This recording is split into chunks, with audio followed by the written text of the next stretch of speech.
Special orders of business. Clerk will please read the resolution. SCR 202 in memoriam Mark O. Hatfield, 1922 to 2011. Question now arises upon final reading and adoption of SCR 202. Representative Gilliam. Thank you, Mr. Speaker, for this honor. And this may surprise some, but I also want to thank President Courtney for bringing this concurrent resolution, number 202. You can't ignore the string of victories. He's unbeaten. Mark Hatfield never lost an election. And he started right here, and he went over there, and he went to the Secretary of State's office, and you've heard all of this.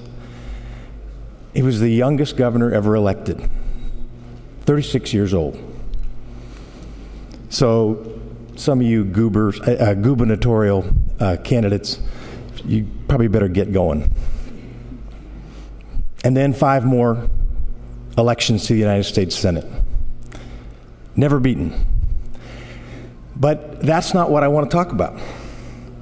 Because I think the biggest political winner in the state of Oregon should be remembered for something else.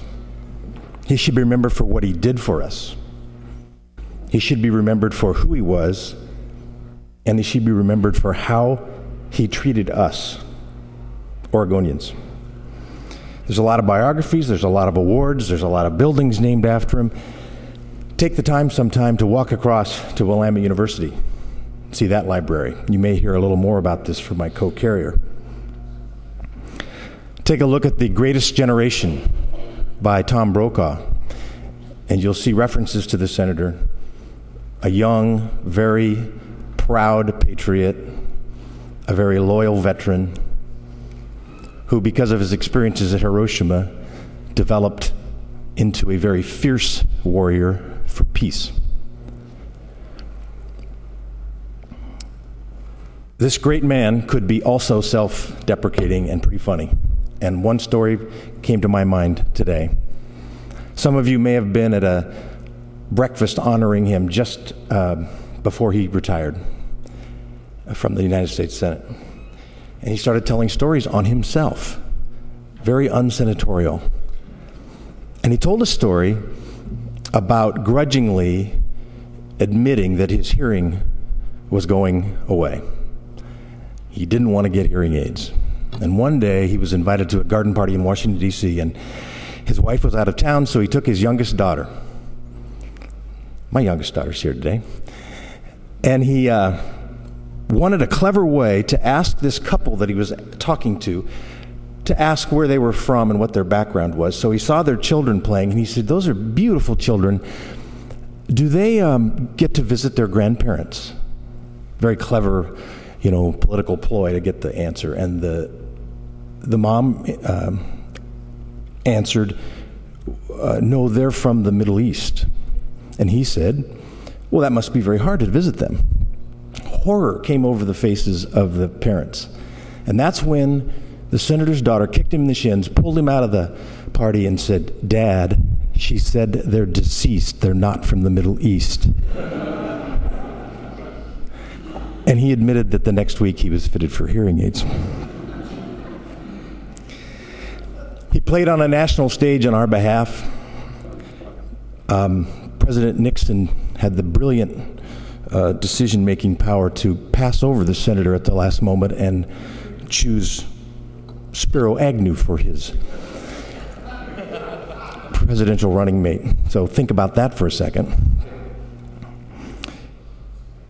The youngest member of the Hatfield staff at the time in the 70s was a guy named Rick Rawl, fresh out of Lewis and Clark College, and he talked the senator into actually trying an economic boycott against another country, which usually is not very successful, but it was against Idi Amin, the genocidal, crazy dictator of Uganda, who was totally propped up by one cash crop, coffee. He talked the senator into it, the boycott went into effect, it worked, and Amin fell. But the national stage, there are many more stories, but the national stage is probably not as important to us today as Oregon, because he always came back to Oregon. The minimum was once a month, the entire 30 years he was in the Senate. And I was reminded, talking to different colleagues this week, about stories I'd never heard, but great stories from every corner of this state that he loved. Stories from the representative from Aloha, stories from the representative from far eastern Oregon, and a story, or at least a reference, to the representative from West Salem. I hope you'll hear some of those too as the debate, or at least the discussion, goes on. There were some magnificent tributes, including one in this chamber after we lost the senator in August 7th of last year, but none better than the two from his sons. Sons who had been in the public eye their entire life, had given up tons of time with their dad. But if you were here at either one of those services, you heard the great reverence and deep love of two sons. We're lucky to still have the senator's widow, Antoinette, living with us here in Oregon. She'd prefer to be called Mother H. What a great treasure, what a great partner. And I know that they were still writing little notes to each other in their 80s, like they were school lovebirds. It was very endearing. So at this point, I just want to be sure that the family, Mother H and Elizabeth and Marco, Teresa and Visco, know that a grateful state honors their husband and father today. During one of those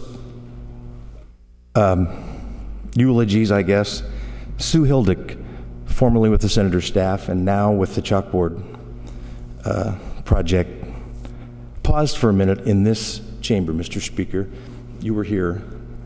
Chamber was full. Our chief clerk and their staff did a wonderful job that day of welcoming everyone. She paused for a minute and she said, I would like all the interns, volunteers, and staff people over this last 40-plus years career with Senator Hatfield to stand. And it felt to me like half the place stood up. It's a great legacy. On your desk is a really well-written essay by a friend of mine, Jack Robertson, who's the founder of the Northwest Hydrogen Alliance. Now, that'll be the last hydrogen reference today, but it's beautifully written, and I hope you read it.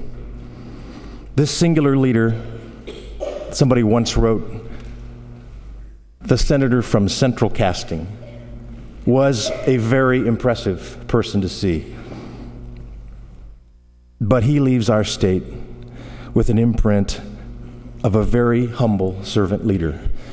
And Mr. Speaker, I look forward to further discussion on this resolution. Thank you much, Representative. Co-Carrier Reed. Thank you, Mr. Speaker. It's hard to follow the carrier from the Christmas Tree District, and equally hard to think about what to add to this discussion, things that you don't already know about this giant of an Oregonian. And if you told me even recently that I'd have some role in honoring him, I probably wouldn't have believed it. I didn't have the privilege of knowing the senator, but as a fellow Willamette Bearcat, I feel a certain tie to him, and as we all do, I'm sure. So I want to try to say a few words, and because of the eloquence of the carrier from the Christmas Tree District, I want to try to confine what I say to his association with our alma mater. When I came to Oregon, it was, as most of you know, to go to college across the street, and it didn't take very long before I noticed a bit of a pattern. There's a Mark Hatfield room, there's a Mark and Antoinette Hatfield fountain, there's a Mark Hatfield library, and of course I knew something about him. It did cause me to wonder why there weren't more buildings named for Mark Hatfield at Willamette, but that's another story. And I think it caused all of us at Willamette to want to know more about who this man was and what his impact was and how he came to Willamette and what he did since. He came to Willamette too as a student and started his association with this building at that time. He was a tour guide as a freshman at Willamette and would come over here frequently. He joined this body, sitting in the representative from Corvallis's desk, as we can all look at those plaques and see the history of who came before us. And when Pearl Harbor happened, he sped up his education at Willamette in order to join the Navy and served our country in that important role. You already heard about the impact that experience had on him and how it stuck with him through the rest of his career, becoming, as the carrier said, a warrior for peace. He went off to Stanford and came back to Willamette, serving as a political science professor and dean of students while he was in the legislature. And you know the rest of his illustrious career as Secretary of State, as governor, and as a senator. I'm sure that there are others who are going to have very compelling stories about their interaction with him in those roles. But he came back to Willamette again at the conclusion of his elected career and continued to teach. I think that's one of his big legacies, always teaching in whatever role he stood in. And Mr. Speaker, we're not done honoring him. This is a very worthy honor today, but there are other honors to come, and I think this legislature will have a role in deciding an appropriate way. The carrier may have more to say about that. There are lots of ways to sum the senator up and his impact, but one that he selected for himself is visible to anyone who goes across the street. Outside the Mark Hatfield Library, there's a clock tower. It's four-sided, and on each side there are quotes that he selected. So I just want to read those to you. One side says, "Education brings national security." Another side says, "Dogma threatens liberty." The third one, "Education finds fulfillment in compassion." And the fourth side, "Knowledge is the preface of peace." My own summary of him is a little different. Willamette has a motto, and I didn't have Latin, so my pronunciation might be a little off, but it's "Non nobis solum nati sumus," which in English is "Not unto ourselves alone are we born." I can't think of a guy who has done more to live out that motto, serving others throughout his career. I'm honored to be part of this resolution, and I urge your aye vote. Thank you, Mr. Speaker. Thank you, Representative. Further discussion? Representative Greenlick.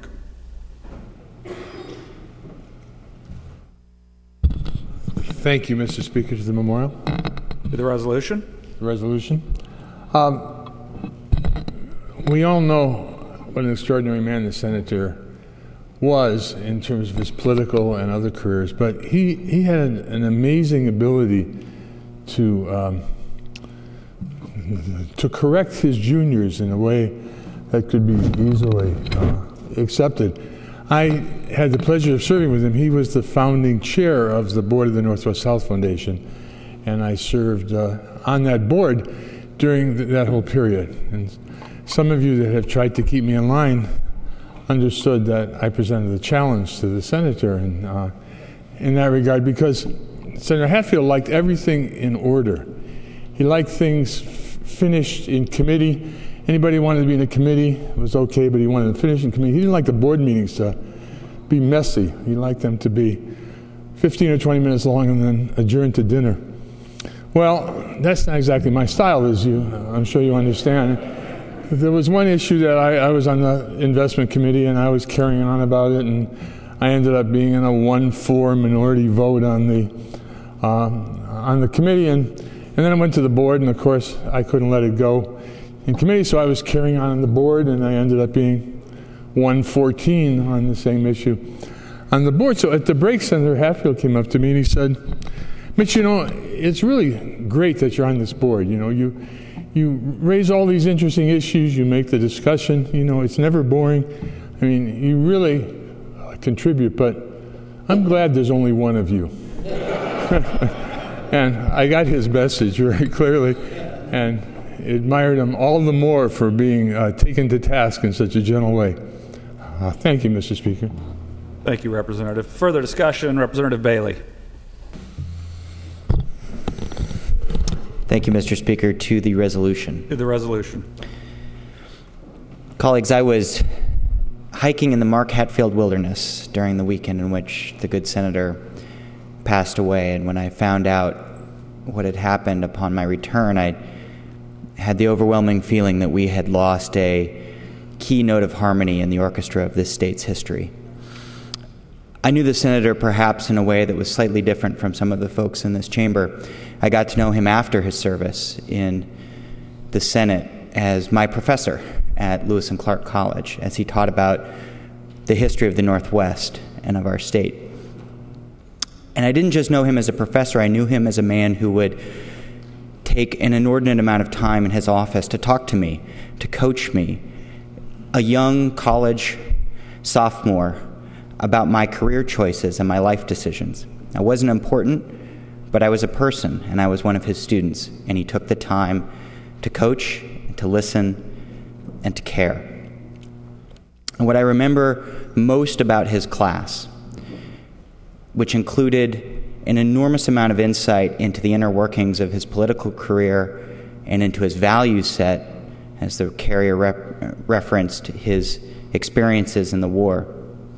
But what I remember most was the way in which he taught us to admire the other figures in our region's history, how he took the time to teach about Scoop Jackson, Frank Church, Wayne Morse, and Tom McCall, to make us read their biographies, people with whom he may have not agreed, people with whom he often had difficult negotiations, but people whom he admired and who he felt it was important that all of us understand to understand his context and his legacy and our legacy. Thank you. Thank you, Representative. Further discussion, Representative Doherty. Thank you, Mr. Speaker. To the resolution. To the resolution. I first met Mark Hatfield when I was 9 years old, and he was at my home. My parents were having a fundraiser for him when he was running for I don't know what. But that we had just moved to Oregon, and it was one of the very first times, and I had no idea who this gentleman was. But all I remember is that there was a very handsome man that came to our house, filled with all of my parents' Republican friends, and it was almost sometimes that I was one of the few people in the room. He was warm, he was charming, even though he was with many adults, he took time to talk to the kids. Fast forward 10 years, and I was at a prayer peace breakfast when I was a freshman in college. And Mark Hatfield was speaking on his views against the war in Vietnam, which at that time the tide had not turned. And he told of his experience and how he became and why he became a pacifist. And at that point in time, I realized we had one of the greatest statesmen ever out of the state of Oregon, and I became his biggest fan. Thank you, Representative. Further discussion, Representative Bentz. Thank you, Mr. Speaker. To the resolution. To the resolution.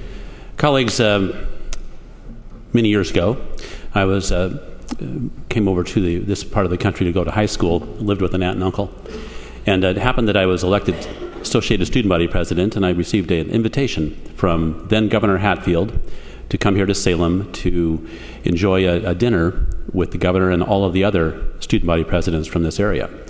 So I got into the 59 Shiv station wagon and put my corduroy jacket on, my little tie, and I drove to the Chuckwagon Cafe over on, I've forgotten what street.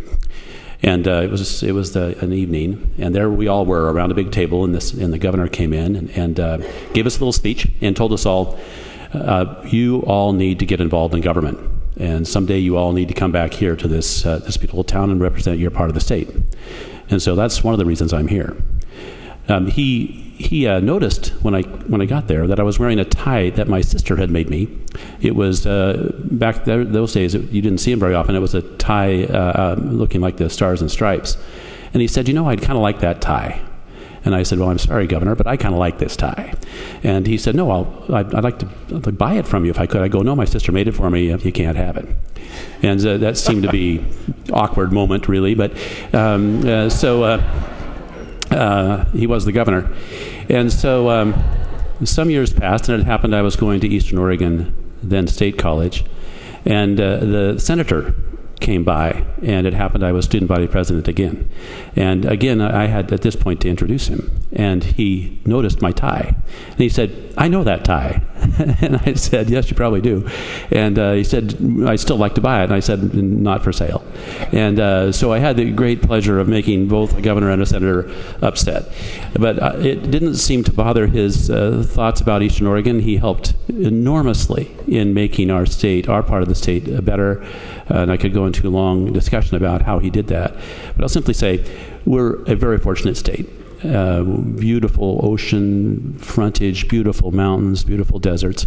But we are most fortunate to have people, have had people like Senator Hatfield representing us. The state's a better place for it, and we're all better for it. I urge your support of the resolution. Thank you, Representative. Further discussion, Representative Parrish. Thank you. Well, I definitely feel like I missed out because I never got a chance to meet Senator Hatfield, Governor Hatfield. It seems like he's just about been any for everything in this state. But, you know, sometimes when one person has an impact, it sets off a spiral and a chain of events that you just don't know, years down the road what that looks like. Very recently, Senator Hatfield influenced a deployment to Iraq because he signed my husband's appointment letter to West Point. And we were able to lead and bring back, he was able to lead and bring back 3,400 of our soldiers safely with no accident or injury. That event has shaped our family.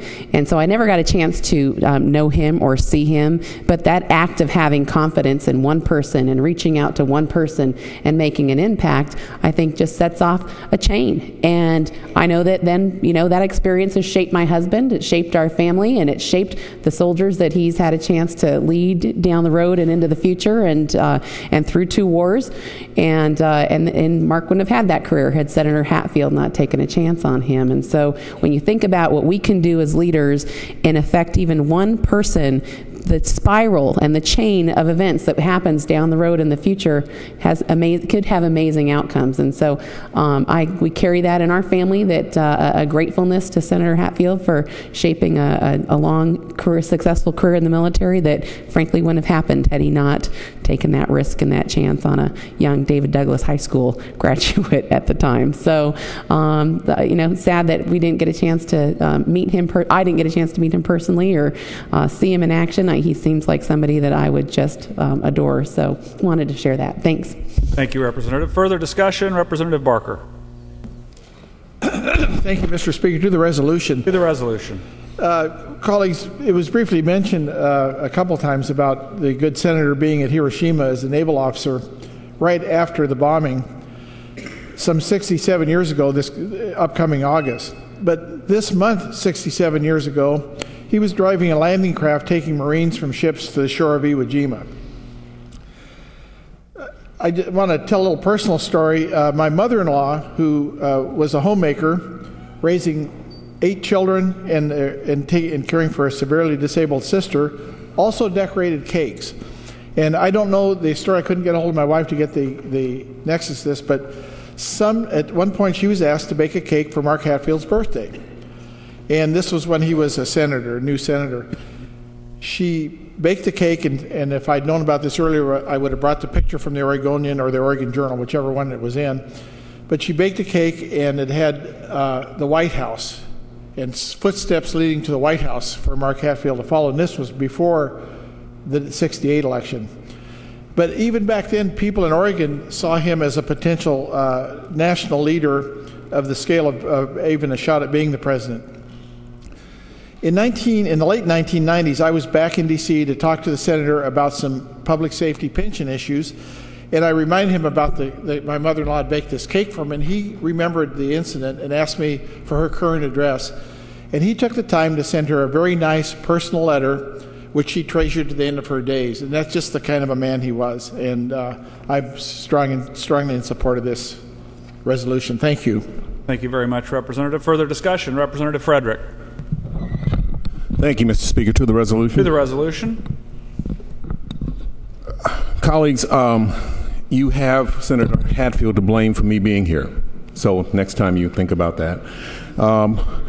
The fact is that in 1969, 1970, Senator Hatfield provided a space for a number of college students to come to during the Vietnam War protests in D.C. And we got a chance to spend some time there. Actually, I guess it was 1970 when we were there. And he was allowing his space in the U.S. Senate chambers or Senate offices as a touchstone for folks who were coming through. And I was one of those folks coming from Earlham College. I had to plug that for the representative from Corvallis. But we managed to go there. As a result of that, I started saying, well, where should I move to when I get out of college? And I said, well, if a place can produce someone like Mark Hatfield, I want to be there. I got out here and found myself as a reporter, and he took me under his wing one day, as this representative from Southeast Portland mentioned. He decided that he was going to not only answer my questions, but suggest people I should talk with who disagreed with him, which was something that was not usual for most of the folks I was interviewing. And he managed to do that and made a clear impression on me for many years. The other thing I would be remiss if I did not mention is there's a picture right outside this House chamber that is an incredibly important picture, certainly for the black community, and I think for the rest of Oregon. It's a picture of Senator Hatfield signing a bill, a public accommodations bill in the 1950s. It was something he did not have to do. It was something that he was attacked for, but he decided he would do it, and he got it through. I would encourage you to go and take a look at that picture. It was not going to be hanging out there if it had not been the result of several people who were on the former Speaker of the House here, and several other people who decided that that picture should be outside this House to show the kind of growth that this state has gone through over the years. But Senator Hatfield's impact on equality in this state cannot be understated. Thank you. Thank you, Representative. Further discussion? Seeing none, Representative Gilliam, do you wish to close? Thank you, Mr. Speaker. He does. I enjoyed all those, and thanks to my colleagues for those stories. Some I'd heard and some I had not. The vote on this resolution coming out of the Senate was unanimous, and I suspect that even though the representative from Clackamas indicated he was a holdout, that we might even get a unanimous vote today. And I appreciate my co-carrier, the representative from Beaverton, mentioning that we're not done honoring this man, and I'm grateful to the Rules Committee of the House for having our first informational hearing about the possibility of a statue honoring Senator Hatfield in Statuary Hall in the U.S. Capitol. So I look forward to working on that. Thank you. Mr. Speaker, I guess I just would close by asking a question, which is, what's behind this type of person with this incredible balance that he possessed?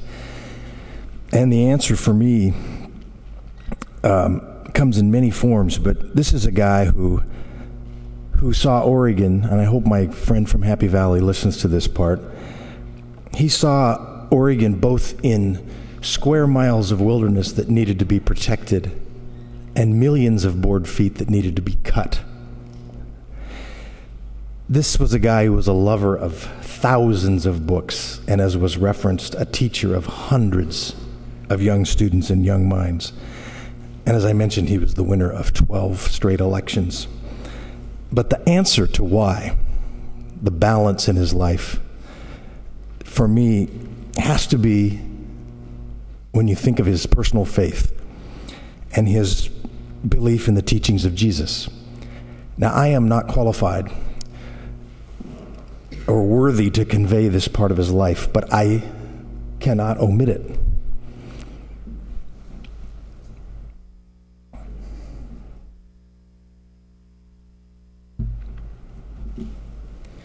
I knew this would happen once. He didn't poll religious interest groups. He lived by the golden rule, which, as we know, is love others as yourself. There were no judgment holier than thou pronouncements from him.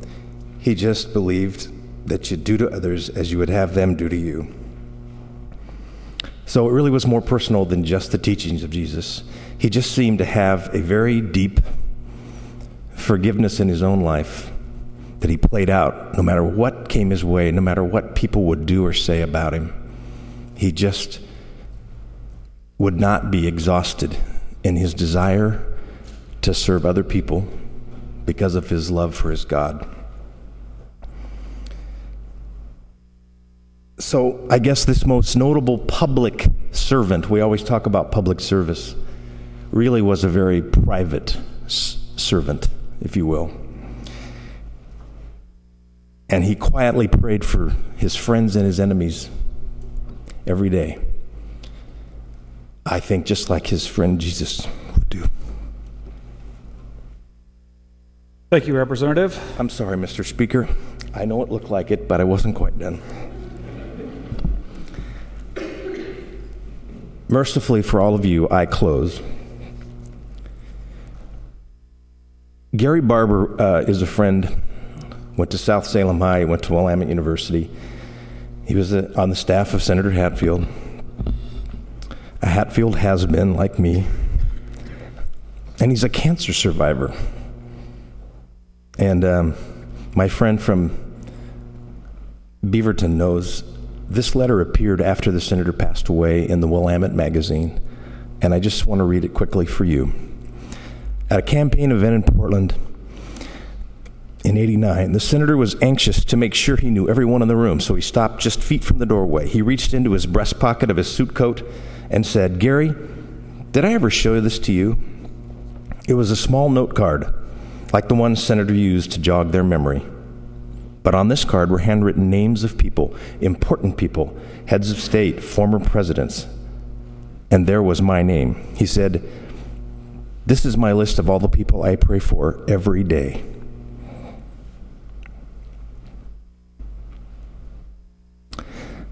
Gary, how long ago was it that you had your cancer? While I choked back tears, he proceeded into the room, greeted everyone by their first name like they were old friends, and they were. All Mark Hatfield staffers were taught this lesson early on. People are more important than issues, no matter their circumstances. I urge that we maybe make our own list, and I urge your aye vote. Thank you, Mr. Speaker. Thank you, Representative. Those of the opinion the resolution should be adopted will vote aye, and those opposed no. Clerk will open the voting system.